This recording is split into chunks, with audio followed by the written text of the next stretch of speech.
Imagine that you just wrapped up a great project kickoff meeting. Everyone, every single stakeholder is aligned and in high spirits, except for one person.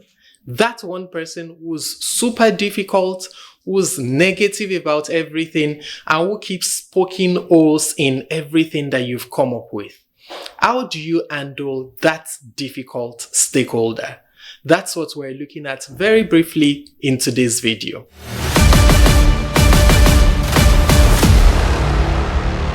So imagine that you have that difficult stakeholder. Maybe the person is occupying a role like head of compliance. So in one way or the other, you have to pass things through that person.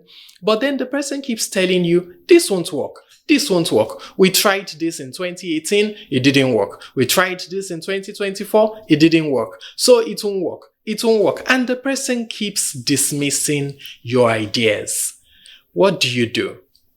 I'm going to give you 5 tips that you can try out. Number 1, you need to try active listening. Active listening implies that you actually hear what the person is saying or what the person is trying to say, and you're not hearing from a perspective of being able to give the perfect reply, but to actually hear the person. So try active listening. Before you fight back, before you confront whatever the person is saying, you should try to note their concerns, because sometimes there might be a real underlying issue that they are trying to point out. And it is always good to hear that perspective without being defensive about your position.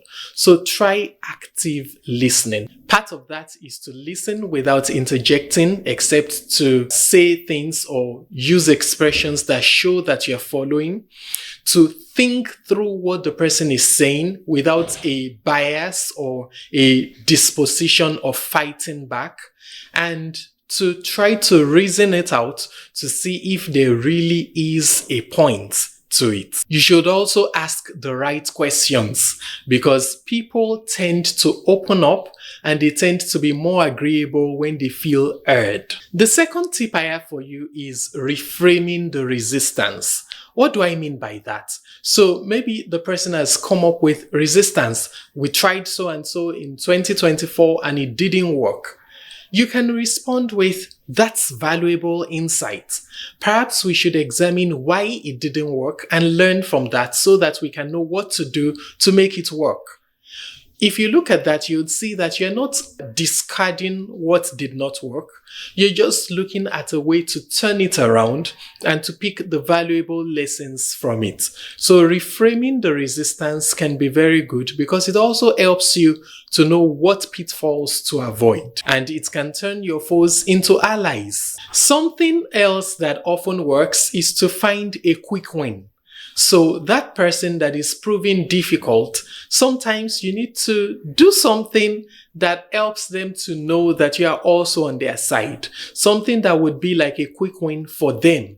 And when you do that, it often helps to melt the ice and it builds trust really quickly. Another tip I have for you, and this is a very important one, is to keep it professional.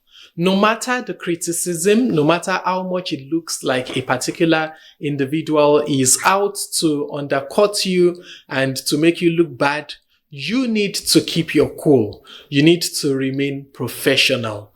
You need to ensure that whatever the case is, your tone is normal and respectful, and you keep your smile, you keep your cool. You should not let it degenerate into an argument or a fight, because when you do that, you're going to move away from the key issue and you're going to also lose the support of other stakeholders. So you want to keep your cool, you want to maintain professionalism. Make sure that you keep your argument focused on the facts and not on sentiments, not on how you feel and stuff like that. Obviously, there are mechanisms and avenues for addressing feelings, because I'm not asking you to allow people to just talk down on you and make you feel bad. But what I'm saying is, don't allow a conversation on maybe the features for your app to become a conversation about how the person mistreated you. Generally speaking, people adjust to the tone that you give. So if you don't model their behavior and you keep your tone professional, there's a good chance that the other person is going to respond that way. It doesn't always happen that way, but there's a good chance that it will. And my final tip for you is escalate things. So sometimes you will do everything that you can do. You listen actively, you keep your tone professional, you try to reframe the situation, you do all of that, and yet that stakeholder remains difficult. In such a situation, if there's someone that you report to, escalate the matter to them. Inform someone who has the authority to act on that matter so that they can intervene. You don't have to make it like a report. You can just explain things, and maybe the arbitration or the extra insights from hopefully someone who's more senior might help to give better perspective, probably to you, but also maybe to that stakeholder. I have found from experience that difficult stakeholders often just want to be heard, they want to be respected, they want to feel secure. And if you can find what those fears are, and you can decode that resistance, you can address it properly. However, if you dismiss it or you fight it, you're not going to have allies, and it would make your life very difficult as a business analyst. So, have you faced a situation where you had a difficult stakeholder before? Let me know how you handled it. You can put that in the comments. Also, don't forget to leave a like. Don't forget to let me know if you're getting any value from this. My name is Olumide. I'm the business analysis coach. If you head over to businessanalysiscoach.com, you will find my courses and you can take them to learn business analysis. I have practical training. I also have certification training for the programs of the British Computer Society, otherwise known as BCS, the Chartered Institute for IT. So head over to businessanalysiscoach.com to find my courses. I hope you've subscribed to this channel. Just click that subscribe button right away.